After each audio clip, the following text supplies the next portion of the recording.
Eu quero saudar a todos com a paz do Senhor. Amém. E a paz do Senhor para nossos internautas que estão nos assistindo pelo YouTube e pelo Facebook.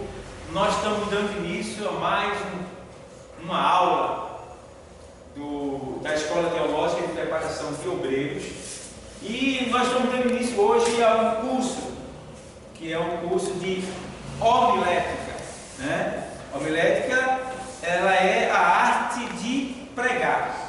E a gente vai dar uma explicação sobre homilética e nós vamos levar aqui aproximadamente uns 4 meses só estudando homilética, os princípios, os três princípios para uma pessoa ser um pregador da palavra de Deus. Os 3 princípios para uma pessoa ser um pregador da palavra de Deus, que é a homilética, a exegese e a hermenêutica bíblica, tá bom? Então a gente vai estudar tudo isso aqui, a começar primeiro. Deixa eu passar logo para vocês o seguinte. Estamos aqui, dá um zoom aí nesse quadro para nosso internauta ver, tá? E introdução à homilética. Os 3 princípios bíblicos para uma pessoa ser um pregador da palavra de Deus, que é isso que eu falei para vocês, tá? Que são quais? Introdução à homilética, introdução à hermenêutica bíblica e introdução à exegese bíblica. Então a gente precisa explicar o que é hermenêutica, o que é homilética e o que é exegese. São palavras que derivam do grego, o idioma em que foi escrito o Novo Testamento. O Novo Testamento foi escrito em grego, o Antigo Testamento foi escrito em aramaico, hebraico, e tem algumas línguas que foram acrescentadas, como siriaco e outras que são bem pouco, mas na sua maioria o hebraico, que vem de Heber, descendente de Abraão, e no aramaico, tá? E o Novo Testamento tem como foco a linguagem grega, porque era o tempo que imperava esse idioma. Eis a questão. A introdução à homilética, eu coloquei aqui. O que é homilética? Guardem isso. Vocês precisam lembrar, ficar remoendo, feito boi como durante o dia e à noite ele remoe. Vem tudinho, ele começa, que é para ele gravar, porque vocês serão alunos, hoje vocês são alunos, amanhã vocês serão professores. Eu já tenho até algumas pessoas que já ensinam aqui no meio de nós, e eu tenho alunos que têm salas de aula já tem um manual, alunos que se formaram aqui. Então, a gente precisa explicar. Um dos pontos que vocês precisam ter em mente é que tudo que vocês leem, vocês têm que explicar. Então, os princípios da homilética que eu vou falar agora, e a gente vai tornar a falar no decorrer da apostila, eu já vou introduzindo na mente de vocês e repetindo, para que fique gravado na mente de vocês. Os princípios é ler, explicar e aplicar. Vamos repetir isso aí, vamos lá? Ler, explicar e aplicar. Muito bem. Então você vai ter que ler aquele áudio. Você vai ter que explicar aquele áudio. E depois você vai ter que aplicar a vida da pessoa. Entendeu? São esses 3 princípios para o ministro da palavra de Deus. Tem gente que só lê. Pronto. Se o meu pastor nada me faltará, amém? Só lê. Tem outros que leem e até explica, mas esquece de aplicar a vida da pessoa. Certo? E na sua também.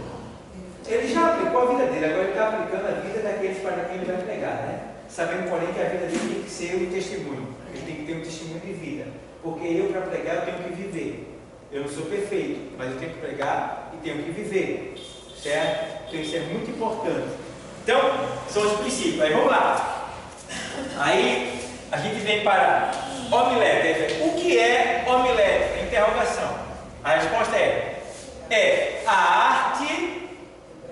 Homilética é a arte de o quê? Pregar sermões.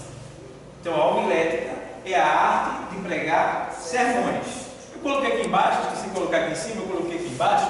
A gente precisa entender uma coisa, que existem 3 nomes que derivam do grego para o nome homilética. 3 nomes que derivam do grego, que a palavra homilética significa. Aí eu coloquei aqui. O primeiro nome é homilética, vem do grego homilos, que significa multidão. Então a palavra, entende bem, a palavra homilética vem do grego. No grego, o nome homilética é o quê? Homilos, certo? Essa palavra homilos significa multidão, turma, assembleia do povo, certo? Então, no grego, essa palavra homilos significa multidão, turma e assembleia do povo, certo? Veja, uma palavra só com 3 significados. Aí ela vem mais na raiz grega, porque tem o grego atual, tem o grego koiné, tem vários tipos de grego, como português. Aí tem vários português, né? Aí tem o português do Nordeste, tem o português do Sul, tem o português paulista, né? E temos até Portugal. Tem vários tipos de português, língua, né? Português, né? Ele se diversifica muito. Do mesmo jeito que é o grego. O grego ele tem vários tipos de grego. Então, no primeiro ponto, o grego, esse grego aqui, a palavra homilética é homilos, que tem esse significado. No segundo ponto é o que? Homilia. Homilia. Homilia significa associação, companhia. Associação e companhia, certo? Que dá no mesmo. Para eu ser companheiro, eu tenho que me associar, certo? E para eu me associar, eu me torno companheiro, tá? Vê que as raízes ela tem a ver, certo? Como também na primeira raiz tem tudo a ver, porque na primeira raiz ele diz assim: multidão, turma é sinônimo de quê?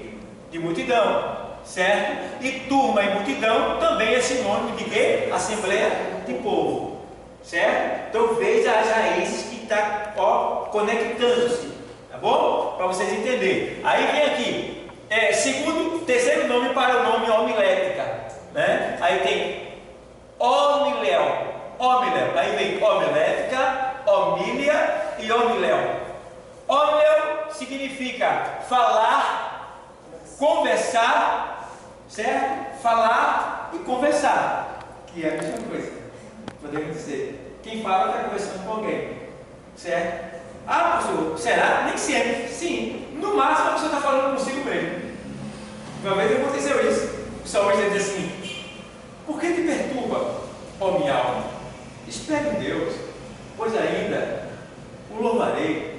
Ele estava falando com ele mesmo, conversando com a sua alma, certo? Então quem fala está conversando, quem conversa está falando, certo? Então as raízes também tem tudo a ver. Por exemplo, aqui no primeiro nome da homilética, né, a gente vê que isso aqui está na Bíblia, que está lá em Atos 18 e 17, se a gente não faz memória, a gente vai lá ver aqui, Atos 18 e 17, diz o texto sagrado assim, vou ler para você, deixa eu ver se é o 17 mesmo. Ele diz assim: então todos agarraram Sóstenes, principal da o quê? Sinagoga, e o feriram diante do tribunal. Porém, a Gálio nada destas coisas o incomodava. Então, aqui está falando de um ajuntamento de pessoas, turma, assembleia, multidão, certo? Eles estavam em um agrupamento de pessoas que teve aqui uma rebelião, teve um problemazinho aqui. Então o que eles estão falando? Agrupamento, para justificar essa expressão da homilética, que a homilética realmente está aqui inserida na Bíblia, certo? E aí vem mais assim, vocês podem ver aqui também a hómia. Vocês podem ver que 1 Coríntios 15, 33, Você vê lá, 15:33, ele diz assim, vou ler para você. 15:33. Não vos enganeis, as más conversações corrompem o quê? Teve gente que disse mal aí, não foi? As más conversações corrompem o quê? Muito bem. O que está se referindo aqui é o quê? Associação, companhia, certo? Então, associação e companhia. Então, você tem que ter cuidado, que na homilética está inserida aqui, nesses textos. Então, você tem que entender que quando tiver um grupo, você tem que ver se aquele grupo convém ou não você está dentro dele. Está com ele. Certo? Porque está dizendo aí que as más conversações corrompem o bom costume. Você é crente, tem uma linguagem santa, aí vai se envolver com pessoas que não é cristão e não tem uma linguagem santa, duas coisas vão acontecer. Ou você, que sou santitário, ganha eles para Jesus, ou ele ganha você para o mundo. Tem que ter cuidado, porque você vai se desviando aos poucos. Certo? Ninguém, ó, entenda uma coisa, ninguém se desvia de repente. Não existe isso. Deu a doida, bum, quero mais não. Não existe isso. Todo mundo que sai da igreja, todo mundo que se desvia, já estava se desviando fazia tempo. E nunca abra a sua boca para dizer, vou sair da igreja. Nunca abra. Nunca diga isso. Porque eu, como pastor, se eu ouvir a pessoa dizer isso, jamais eu vou dizer fique. Ela já saiu. É um perigo. Ou se houver um grande arrependimento, reconhecimento da pessoa, um choro diante de Deus, e Deus me perdeu, eu não queria falar isso. Pode acontecer. Mas não diga isso. Vou sair da igreja. Você aderiu completamente a sua carne, o diabo estudou e respeitou todas as leis, e Deus está só agora esperando para onde você vai, porque eu não mandei. Eu não mandei. Certo? Agora, claro, existem exceções. Já vi pessoas que saíram da igreja por motivos justos, que Deus nos dava de acordo. Acontece. Né? Uma pessoa que estava na igreja, que o pastor era um adúltero. A pessoa não quis ficar lá, foi para outro lugar. Tá? Vi pessoas que estavam na igreja, que o pastor dizia, aqui quem manda sou eu. Não dá, também. Ele é o dono da igreja. Tá? Então, pessoas que estavam na igreja que não tinham liberdade. Toda vez que tentava, alguém segurava, a pessoa não podia. Né? E aí? Então, tem que ir para um lugar que realmente tenha liberdade para trabalhar. Então, isso acontece. Não é sempre, mas acontece. Agora está tudo bem, você for uma questão carnal, uma questão de falta de conversa, de acordo e tal. Você foi embora e fica. Ih, rapaz, vai atrapalhar. Vai atrapalhar. Porque já foi. Ficou por quê? Temos que ter cuidado. Temos que ter cuidado com quem quer falar. Amar nossa igreja, amar nosso ministério, ajudar a corrigir o que está errado, com carinho, com amor, com muita gentileza, tá? Conversando, aceitando as correções, aceitando e recebendo as críticas, que tem gente que não quer ser criticado. Você não é perfeito para não ser criticado. Eu sou digno de crítica. Todos nós somos, né? Merecemos crítica, entendendo que as críticas é para o nosso bem, que a crítica me mostra um erro que eu não estou vendo. Eu preciso ser melhor, eu preciso me consertar. Então, crítica é sempre bem-vinda. Agora, é bom que quem critica saiba criticar. Porque tem gente que critica, de certa forma, escarnecendo e envergonhando. Não, crítica é assim, não vem cá. Olha, quando for pregar, tem que cuidar. Eu estou gravado, eu fico o tempo todo do lado de fora, assim, troncha. Aí tu tem que cuidar da próxima vez. Crítica construtiva. Certo? Mas aí, irmão, a gente tem gravado, né? Foi gravado só mesmo em troncha. E aí, não pode. Então, todo tipo de correção deve ser em sigilo íntimo.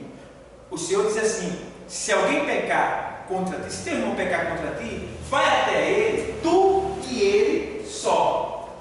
Entende? Lá em Gálatas 6, primeiro, ele diz que se tu flagares, né, ou pegares teu irmão, né, no pecado, que ele caiu, pega ele com cuidado, pensando, tendo cuidado de ti mesmo, para que não venha cair no mesmo pecado, no mesmo escândalo. Então, quando eu vejo que em erro, em pecado, eu devo pegar aquela pessoa e levar até uma pessoa responsável por ele, para que ali a gente possa corrigir ambos, juntinho ali, aquele erro, sem espalhar para ninguém, sem gerar escândalo. Então, temos que ter esse cuidado, tá bom? Ó, então vamos lá. Aí vem óbvio, aí vem aqui que no caso significa falar e conversar. Aí vem Lucas 24:14 e Atos 20. Lucas 24:14.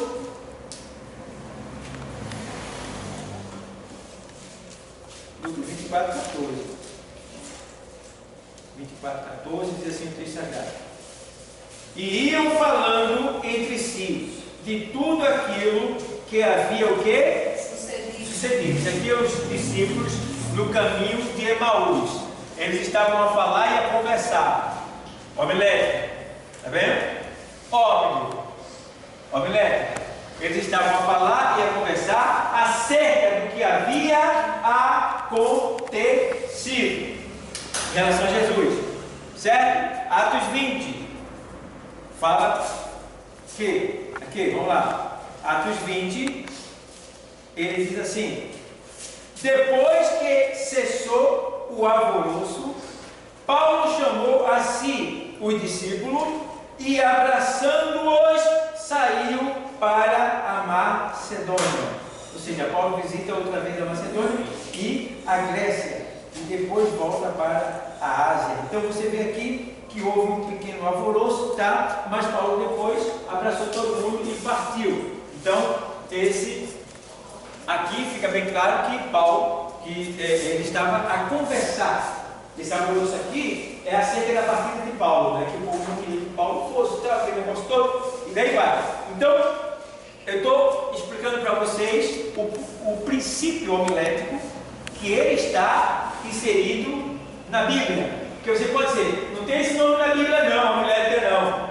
Mas a homilética é um princípio bíblico, tá bom? Que não está escrito como literatura, ou literalmente falando, mas está na sua ação, inserida dentro da palavra de Deus, que é como a gente está vendo aqui. Vocês estão entendendo?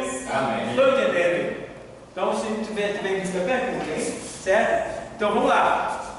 Aí, o que acontece? Aí vem agora, aqui já nos versículos, não foi? Então, agora a gente vai fazer o seguinte, a gente vai ver aqui. Por exemplo, aqui eu coloquei um pequeno exercício aqui que diz assim: o exército romano era constituído por legiões, formadas por efetivos de cerca de 5 a 6 mil homens. Eu falei uma palavra aqui que é comum entre nós. Será que vocês podem dizer nessa primeira leitura que eu fiz algumas palavras que eu falei aqui? Que palavra eu falei que é comum a vocês? Vocês podem até ler daí, se quiser. Só esse texto que eu li. Não li todo ainda não.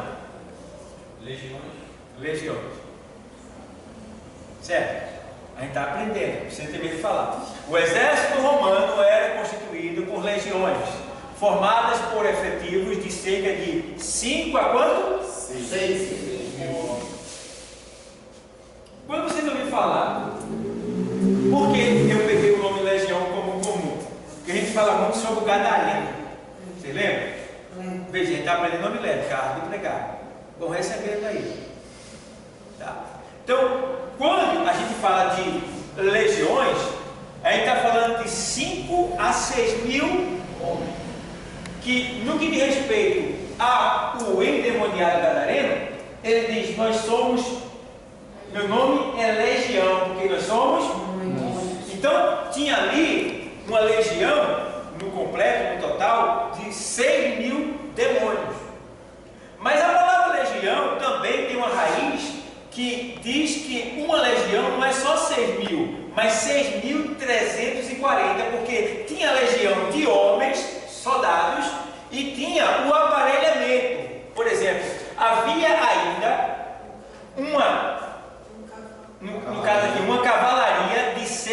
120 cavaleiros especialistas e uma forte artilharia. Então aqui já vai 120, mas uma forte artilharia, que não diz a quantidade aqui, tá? Composta de balistas, tá? Atiradores, bestas, animais e onagros. Eu vi esse nome aqui, onagros, eu digo onagros. Se alguém me perguntar, vou lá buscar o que é. São jumentos do deserto. Onagros, eles andam bem rápido. Onagros, armas de guerras que serviam para arremessar pedras. Então veja quantos funcionários tem só aqui nessa área, fora os 6.000 homens. Certo? Então, calcula-se que era aproximadamente 6.340 demônios, homens. No que diz respeito lá ao Gadareno, você pode dizer que ali tinham mais de 6.000 demônios dentro daquele homem. Veja bem, a gente está constituindo, a gente está criando. Tá? Criando. Trazendo o quê? Isso é uma introdução. Pode fazer parte de uma introdução. Certo? Mas é um contexto do texto. Vocês vão entender depois o que é isso aí. Contexto do texto é quando eu leio em cima, é o texto. E no meio é o contexto. Certo? Você lê o texto principal e o que vem abaixo é contexto. Entendeu? Estão entendendo? São linguagens dos pregadores. Linguagens que vocês usarão.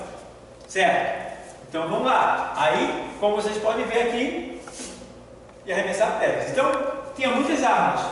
Está aí, primeiro ponto que diz respeito a os princípios para que uma pessoa possa se tornar um pregador da palavra, que é aqueles ali de cima que eu li para vocês. Certo? Então a gente precisa aprender, a gente vai aprender também na próxima aula, a gente vai aprender um pouco sobre a exegese e sobre a hermenêutica bíblica. Por quê? A exegese bíblica eu não coloquei aqui diretamente, só aqui, por exemplo, vamos lá, eu coloquei o que é homilética, foi o que é exegese bíblica. Vamos falar o nome? Exegese. Estou falando. Mostra aí, câmera, esse pessoal. Vamos falar exegese. Estão falando de lição. Estou olhando para mim. Então, pronto. O que é homilética? Você ainda está inseguro ainda. O que é homilética? Arte de pregar. Certo. Então, o que é exegese? Vamos aprender agora. Vamos lá. Então, vamos lá. O que é exegese? Isso aqui é só um paliativo. Tem muita coisa. Se a gente se aprofundar, descer, eu estou trazendo a parte de cima para vocês. É a beira do prato. A papa está quente no meio, a gente começa a comer pela beira. Então, vamos lá. Exegese bíblica. Resposta. É a interpretação do texto a fundo, ou o que está por trás das letras. Se você ver lá, leia lá Eclesiastes 1:13.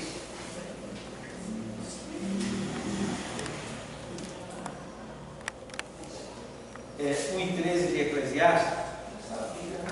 Eu vou ler aqui, diz assim o texto sagrado.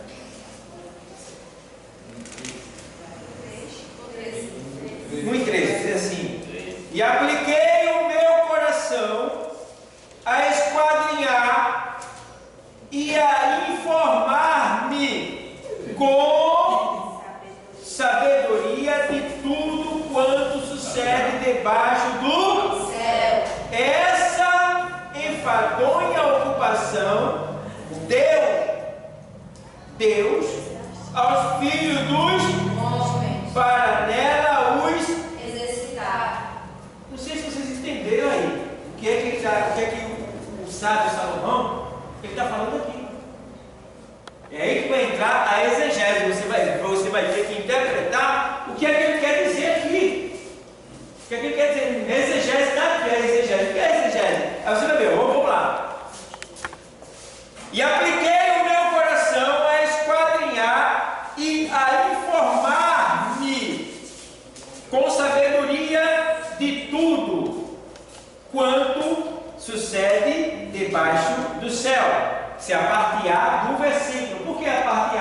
porque termina com um ponto aí no céu. É isso? Então, o que acontece? Isso é a parte A do versículo. O sábio está dizendo aqui que ele apliquei o meu coração a esquadrinhar e a informar-me, informar-me com sabedoria de tudo. O que é que ele está dizendo aqui? O que é que vocês imaginam? O que é que ele está dizendo aqui? Vamos lá, fazer uma exegese. O que é que ele está dizendo? Só essa primeira parte. Quem sabe? Quem pode dar uma pista de alguma coisa? Pode falar. Hã? Foi procurar. Está saindo, vamos lá. Vou procurar com sabedoria.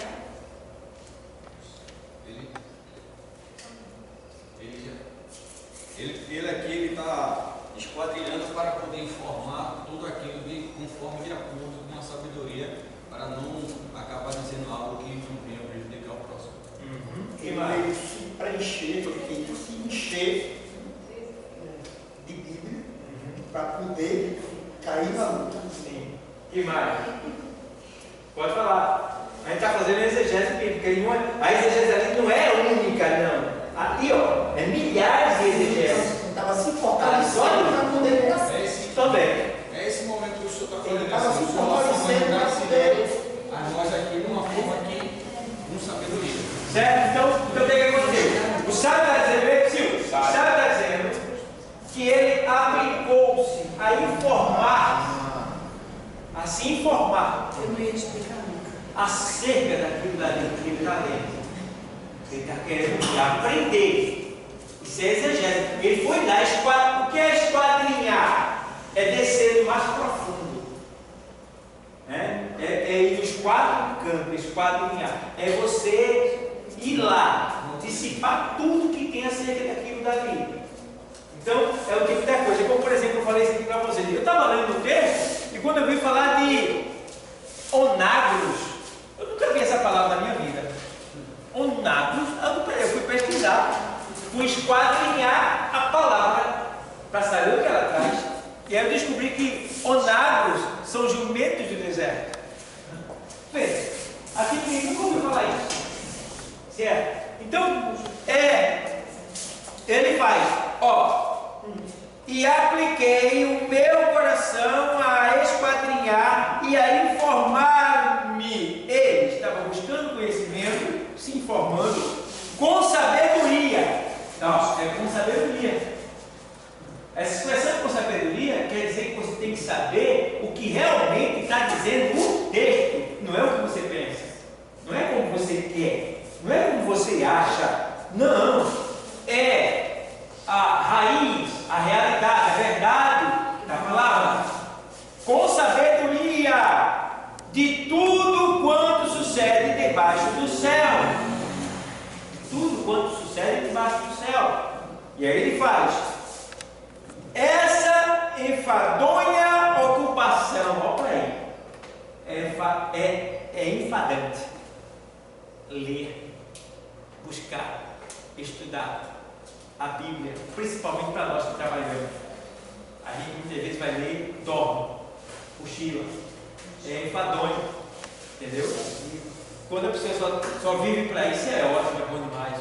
Mas no nosso caso, Deus se alegra muito com a gente, porque a gente está aqui só um carro hoje.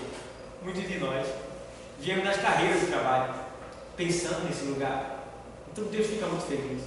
Ele fica, olha, você vai receber muito da parte de Deus, porque Ele está vendo que você está querendo. Veja?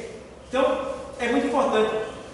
Essa enfadonha ocupação deu Deus aos filhos dos homens, para nela os exercitar, para nela viver. Deus deu essa ocupação de esquadrinhar, a palavra está dizendo ali, para que nessa ocupação Deus nos exercitasse. Que quer dizer que aquilo que eu aprendo é para Deus me usar, para mim e para as outras pessoas. Deu para entender? Deu para entender? Pronto. E não tem só isso não, tem mais coisa. Só aqui nesse texto. Bom, então, a gente vê que isto é uma exegese bíblica explicar. É a interpretação do texto a fundo, ou o que está por trás das letras. Por exemplo, uma exegese, que eu já falei para vocês, quem se lembrar vai falar, vai dizer aí. Mas mostrem-me Jesus sorrindo na Bíblia, no Novo Testamento. As crianças. Hã? É isso? É isso mesmo? As crianças. É isso mesmo? É isso. Você tem certeza disso? Absoluta. Né, pai, que sabe? Então veja bem. Veja bem. Você já volta atrás, já começa a Eu não sei não.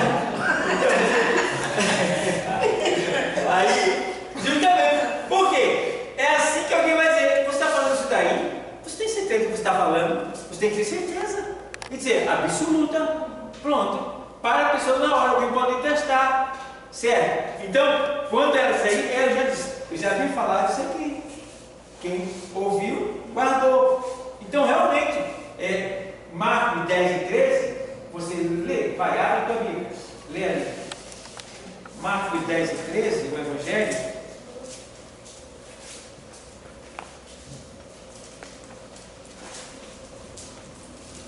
E traziam-lhes crianças para que eles tocassem.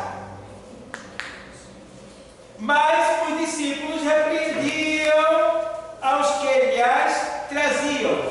Outro ponto que vocês têm que aprender, que eu vejo muito isso acontecer. Eu, na leitura bíblica, olha, o pessoal deve estar tudo gordo de letra, porque engole letra demais na leitura. Trocam letra, come o S, troca o A pelo O. Estou ali vindo a leitura e só analisando. Meu Deus do céu. Daria para ler melhor. É só uma questão de mais cuidado, mais erro. Tem que ler bonito, tem que ler bonito. O pastor, uma dúvida. Na exegese bíblica, existe quanta interpretação?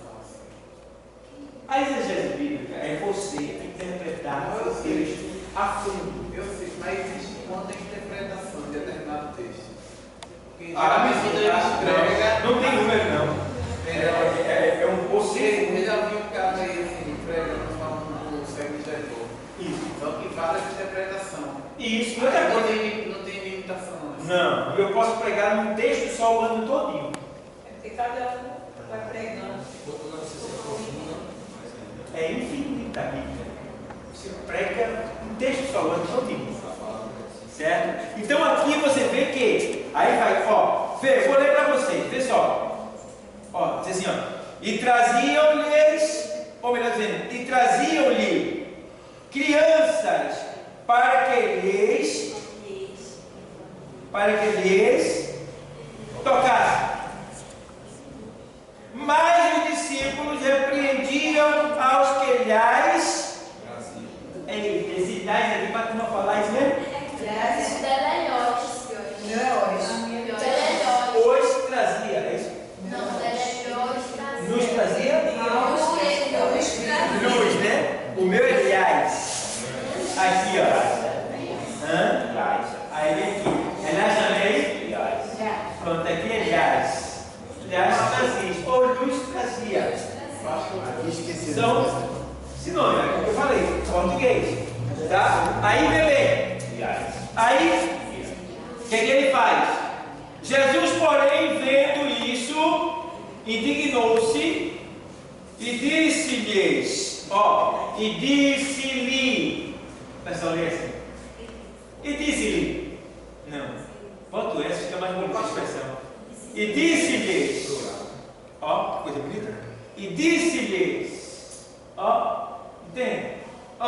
E disse-lhes, vamos lá, Jesus, porém, vendo isso, indignou-se e disse-lhes, deixai vir, aí outro diz assim, deixai vir, né?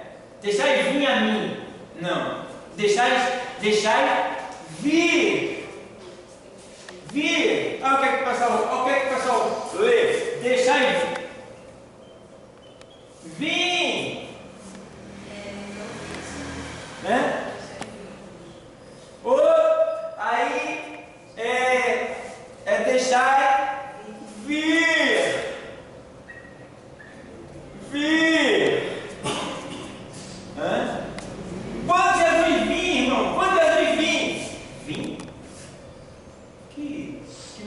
vir. Quando Jesus vir, Ele vai nos levar. Então troca o R, come o R e bota o R. Temos que cuidar. Veio a dúvida a respeito da Bíblia atualizada, né? É para consertar esse erro assim ou é para mudar a exegese? Não, isso aí não é para consertar isso aí não, porque isso aí é erro mesmo que não tem como, isso aí não existe tradução para vir, no caso dessa linguagem que a gente está falando aqui. Então, Jesus vir. Então quer dizer que é para diminuir a exegese bíblica. Aí, você está falando da Bíblia na linguagem de hoje? Atualizada. Na linguagem de hoje? A linguagem de hoje é para nos ajudar a entender melhor os textos atualizados. Por exemplo, você vê que a Bíblia tem várias versões que diz respeito a jovem. Aí, uma Bíblia tem o nome jovem, uma outra Bíblia tem o nome rapaz, a outra Bíblia tem o nome moço, a outra Bíblia tem o nome mancebo.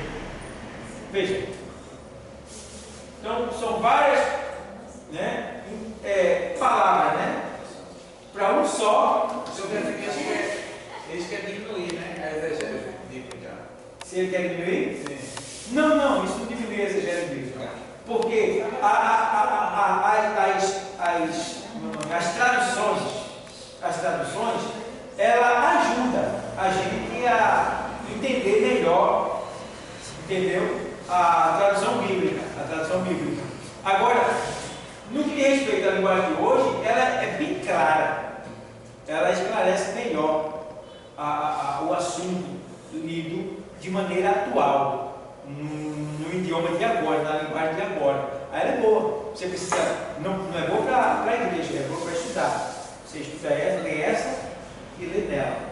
Então eu fiz isso quando eu era convencido. Eu lia duas Bíblias. Eu lia essa Bíblia daqui e lia eu terminava de ler a Bíblia de Jeremias, eu lia o livro de Jeremias nela. Ou então eu estava lá comparando cada livro, uma coisa com a outra. Como é que quer dizer aqui? Isso aqui eu não entendi. Rapaz, estava aqui, pegava o lápis, aquela palavra que estava assim. Quando eu pegava isso daqui, eu tinha que explicar para as pessoas. Então, eu já tinha explicado a Bíblia que eu já tinha lido. Eu estava esquadrinhando para poder explicar para as pessoas. Então, é isso que vocês precisam fazer. Tem que ter um marca-texto. Isso é muito importante vocês terem um grafite, ou uma caneta que apaga. Eu tenho caneta que apaga e tenho um grafite. E tenho um marca-texto para marcar, certo? Então vamos lá. Aí, vocês estão entendendo, pessoal? Estão entendendo? Está dando para entender alguma coisa? Estou falando grego não. Eu estou falando grego, mas estou explicando. Então vamos lá. Aí, bem, a gente está falando sobre a exegese, não é isso? Então, sim, terminei aqui o assunto de Jesus. É mostrar ele sorrindo. Então você precisa entrar no texto e para trás do texto e ver o que está acontecendo lá atrás, por trás da letra. Então aqui aconteceu um fato em que as pessoas traziam as crianças para Jesus tocar e abençoar elas.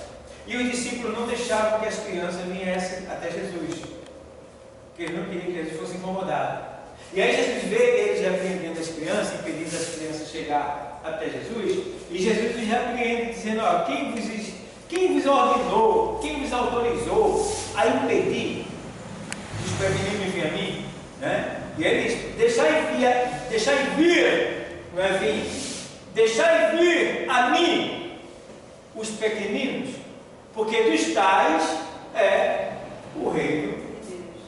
Certo? Então o que acontece ali? Quando ele acaba de falar, os discípulos baixam a cabeça e se afastam. Aí o Senhor olha para a garotada e faz o quê? Como é que você faria para chamar uma criança? Cá. Vem cá. Vem. Ele vai vir? Não.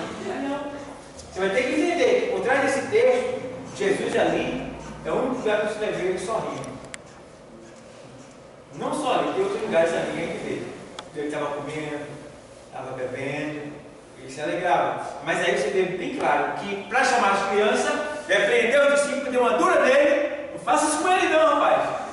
Vem. Aí a galera. Criança.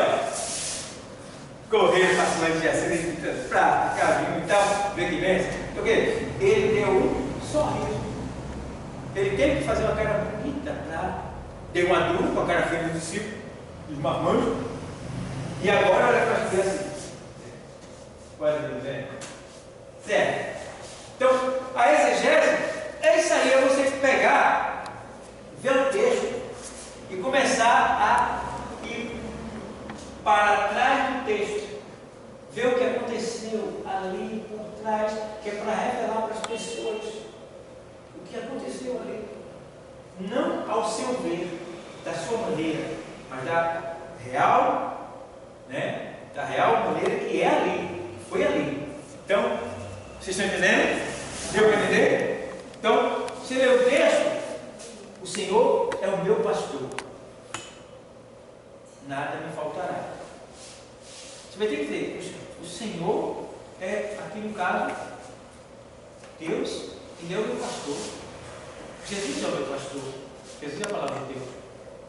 Nada me faltará. Mas aí alguém que não tem uma instrução bíblica vai dizer, puxa, não vai faltar comida, não vai faltar roupa, mas também vai faltar perseguição, dor, doença, agonia. Não tem nada a ver. Porque o Salmo 23, ele é todo literal, da maneira que ele é livre, da maneira que ele é. Então, você não pode pegar o Senhor é meu pastor, nada me faltará, e pegar esse nada e colocar dentro do nada uma coisa que não tem nele, porque você tem que seguir o contexto bíblico. O Senhor é o meu pastor, nada me faltará. Você acha que Deus ele dá dor, agonia, angústia? Ele ia dar isso para você, sendo ele o teu pastor, e você tendo ele como pastor seu, você não obediente a ele, ele vai te dar, vai não. Ele vai te dar o que é melhor, porque o pai, quando o filho é obediente, só quer dar o melhor para o filho. Se nós que somos pais, sabemos dar boa idade para os nossos filhos, diz o Senhor na palavra, nos evangelhos, quanto mais o vosso Pai celestial, o que não cuidará? Então, a gente precisa entender isso aí. O Senhor é meu pastor, nada me faltará. Aí ele diz o que é que vai acontecer nesse nada aí, está explicando o texto, né? E aí ele faz. Vai lá para o Salmo 23, só para dizer uma coisa. Aí, quando ele diz assim, aí para ele está embaixo, né? Ele embaixo, né? Aí começa a dizer, vamos lá, chega. O 23. Que a gente precisa entender isso aqui, ó. Aí ele faz, o Senhor é meu pastor, nada lhe faltará. Né? Cuidado com esse e nada. Eu não tenho isso na Bíblia, tá bom? O Senhor é o meu pastor. Aí ele diz assim, e nada, bota um i, não existe. Não tem esse i em tradução nenhuma. O Senhor é meu pastor, nada me faltará. Aí ele faz agora. O que é que o pastor, né, faz com a sua ovelha? Deitar-me faz em verdes. Vai ainda, é só coisa boa. Tem coisa ruim aqui nesse salmo? Tem não. Guia-me mansamente, águas tranquilas, né? E daí fala. Então não tem coisa ruim aqui. Aí alguém vai lá e pega outra coisa ruim aqui.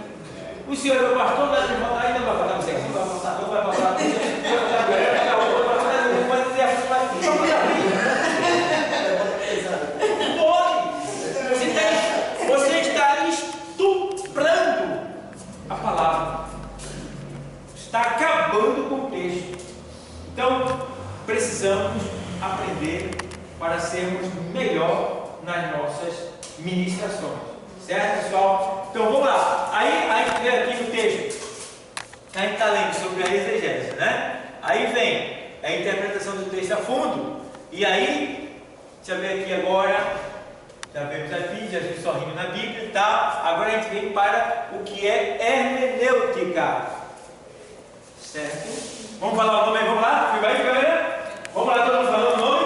Hermenêutica. Como é mesmo?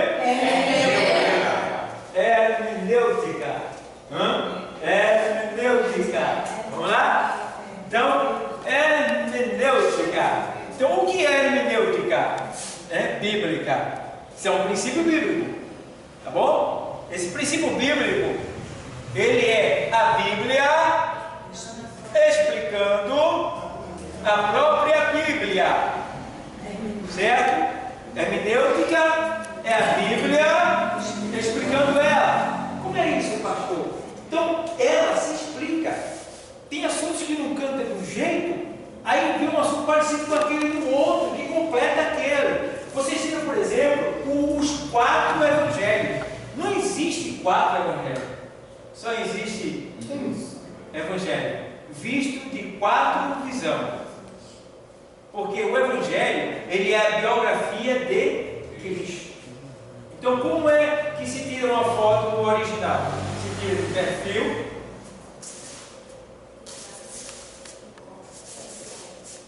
É isso? Aí no caso são essas 4. As 4 faces do Senhor. Né? Cada um tirou um pouquinho, né? Aí, um pouquinho. Pode ver que os evangelhos, 3, são sinóticos. Sinótico quer dizer, evangelhos que têm a mesma visão, que geralmente falam da mesma coisa de maneira diferente. Que quer dizer o seguinte, diferente quer dizer que aqui fala o que ali não falou. Por quê? Digamos, o assunto. Um texto fala de 2 cegos, o outro texto fala de 1 cego. Afinal de contas, foi 2 ou foi 1? O evangelista tal está dizendo que foi 1, o evangelista tal está dizendo que foi 2. Aí a gente entendeu uma coisa. Por que um diz que foi 1 que o Senhor curou e o outro diz que foi 2? Porque teve um que fez mais espetáculo, chamou mais atenção. Entende? Chamou mais atenção. E aí, quando diz foi 2 mesmo, ainda que o outro tenha dizendo que foi 1, foi 2. Por exemplo, tem um texto que diz assim: e saindo ele de Jericó. Aí o texto diz que o Senhor curou a Bartimeu quando ia, aí saindo ele de Jericó, ou entrando ele em Jericó. Aí, eis a questão: estava saindo ou estava entrando? Um diz que estava a caminho. Estava saindo ou estava entrando? Aí você tem que ir lá e pesquisar, esquadrinhar Jericó. Aí você vai entender que existem 2 Jericó. A Jericó velha e a Jericó nova. Quando diz que ele saía, estava certo. Mas quando diz que ele entrava, também estava certo. E agora? Por quê? Ele saía da velha e entrou na nova. Aí o evangelista pegou e disse: saindo ele de Jericó. Aí o outro foi e disse assim: e entrando ele em Jericó. Aí está errado. Um diz que a será, afinal de contas, é o quê? Entenderam? Estão entendendo? Estão entendendo? É a Bíblia explicando a própria Bíblia. É como a Bíblia, você sai do Velho Testamento e entra no Novo Testamento. Pronto. Entendeu? Então a gente precisa ter esse. Vocês estão entendendo? Estão entendendo? Tem muitos casos. Tem um texto muito importante que fala sobre Simão o leproso, que o Senhor foi almoçar na casa dele, e uma mulher veio e ali fez aquele cenário todo, né? E ele disse: Simão, vou te fazer uma pergunta. 2 pecadores, né? Um devia 500, outro devia, né? A quem o Senhor perdoou? Aí e o Senhor perdoou os 2. Quem mais vai se alegrar? Aí Simão disse: claro que devia mais. Aí Simão, ali tem um texto que diz assim: Simão o leproso. Afinal de contas, um leproso, Simão o leproso? Aí eu me perturbei com isso aí quando eu estudei na época. Simão o leproso, apareceu. Aí eu fui esquadrinhar para explicar, porque um leproso não pode estar numa casa envolto de pessoas, dando almoço, recebendo visita. Não pode. Um leproso? Tá. Aí eu fui buscar, porque todo leproso tinha que estar no arraial, desprezado lá. Aí eu entendi que ele não é leproso, ele foi leproso. Mas ficou esse bordão da vida dele, como Simão o leproso, mas não o leproso atual, o que foi leproso. Aí se você não procurar buscar esse conhecimento, você diz: poxa, mas esse leproso só vivia lá. Como é que esse leproso está aqui dando almoço e tal? Como é que é isso aí? Certo? Então ele foi leproso, foi curado da lepra. Certo? Então Por isso que ele é chamado, para que todos se lembrem, saibam quem é a pessoa, e assim, Simão, o leproso, certo? Mas ele não é leproso, ele foi leproso. Vocês estão entendendo? É como se a pessoa que escreveu dissesse, né, Simão, aquele leproso, não é isso? Aquele Simão que foi leproso. Isso. Né? Aquele que era leproso. Isso. Entendeu? Aí ele fica mais conhecido pelo que é mais forte na vida de uma pessoa. Porque uma pessoa que foi leproso chamou atenção. Chamou atenção demais. E foi curado e é um rico, né? Ali um fariseu, ali envolvido ali nas coisas. Aí todo mundo como tinha muitas pessoas da mesma camada dele, aí para identificar quem realmente era, aí dizia, o leproso, rapaz. Entendeu? Não é que ele é, ele foi, mas ficou essa questão dele, esse nome dele, esse apelido dele. Vocês estão entendendo? Eita, pessoal, passou. O negócio está bom. Oi, mas vamos lá. No Evangelho também de Lucas, no capítulo 22, quando Jesus estava em Getsêmani. No Evangelho de Mateus e de Marcos não fala que apareceu um anjo quando Jesus estava orando. Tá vendo? No Evangelho de Lucas, o único é o que fala que apareceu um anjo. E o interessante é que Lucas não estava lá. E agora? Mas é reconhecido. Por quê? Lucas, ele passou o tempo todo com Maria. Muitas das coisas que Lucas recebeu do Evangelho foi passado para ele por Maria. E Maria, ela recebia os detalhes, como passando para ela porque ela era mãe, o discípulo tal. Então tem muita coisa que ela guardava consigo. Então isso aí é uma revelação. Tá? Uma revelação. Então Lucas, por não estar com Jesus, mas você vê que é um dos evangelhos mais explicados, de certa forma assim, não se iguala a João, claro. Mas Lucas, realmente, ele chamou a atenção. Lucas, o evangelho escrito por Lucas. Né? São 24 capítulos, muito bom, de pura investigação. Lucas escreveu o livro, o evangelho que tem o seu nome, por investigação. Porque Lucas se converteu com Paulo, né? Quando eu caiu da janela. Lucas é médico. E Lucas se converteu por um trauma psicológico. Psicológico que ofendeu, assim, de certa forma, mexeu com a teoria dele. Por quê? O médico aprende muitas vezes na teoria. Quando eu caio, se não me falha a memória, do terceiro andar, Da janela. da janela, do terceiro andar eu caio. Quando ele cai do terceiro andar, né, então ele morre. De certa forma, bom, né? Aí, quem é que examina ele? Lucas, que estava ali, naquele sermão de Paulo, que estava virando a noite. Então, o menino cai, Lucas é médico, chama Lucas, chama ele que é médico. Aí ele vem, ele vai lá, escuta.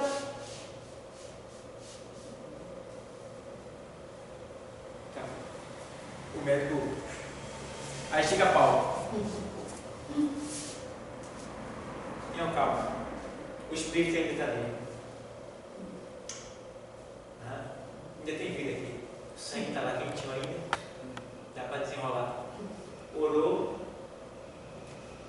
Caiu do terceiro andar. Tocaram aqui. Eu passo. Estou dando recorde. No quinto andar ele morreu. Ó. Vai lá. Levanta em nome de Jesus. Eu te levanto. Pronto. Quando eu te levanto, Lucas se senta.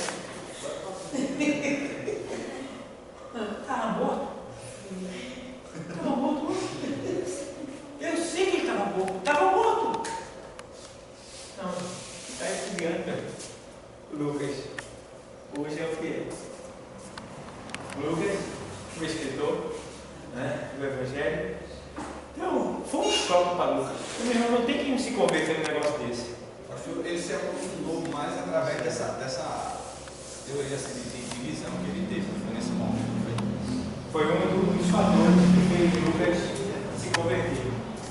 Foi essa ressuscitação, né, de eu. Então, são pontos que a gente precisa ler. guardar para poder explicar e também saber aplicar na vida da igreja, na vida da pessoa com quem você está ministrando. É como, por exemplo, o evangelismo. Sabe evangelizar? Lê o texto, mais ou menos explica e esquece de aplicar. Aí ficou a desejar, algo não se converte.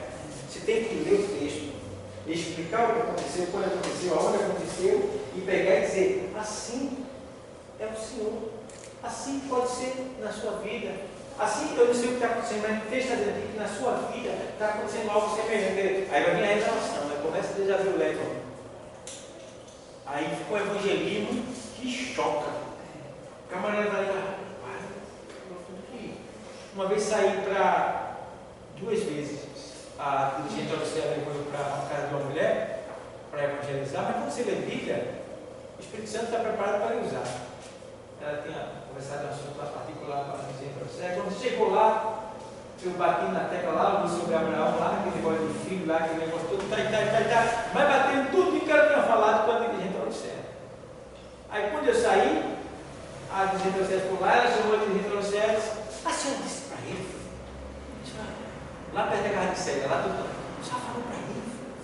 Não, não falei não.